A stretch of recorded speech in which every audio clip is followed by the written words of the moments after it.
ഇറാനെതിരെ യുദ്ധം ചെയ്യാൻ കോപ്പ് കൂട്ടുമ്പോൾ അതിന് ന്യായങ്ങൾ വേണം, ന്യായീകരണങ്ങൾ വേണം.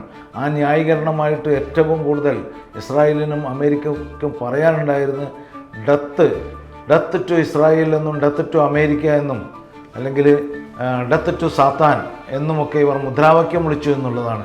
അത് ഇറാനിലെ ജനങ്ങളുടെ മുദ്രാവാക്യമായിരുന്നു. കാരണം ഇറാനെ മുഴുവൻ കൊള്ളയടിച്ച് കൊണ്ടുപോയ ആളുകളാണ്. അവയെല്ലാം ആ സമ്പത്ത് മുഴുവൻ, ഇറാനിൻ്റെ സമ്പത്ത് മുഴുവൻ കൊള്ളയടിച്ച് അമേരിക്കയിൽ കൊണ്ടുപോയി നിക്ഷേപിച്ചിട്ടുള്ള ആളായിരുന്നു ഷാരിസ പഹ്ലവി എന്ന രാജാവ്.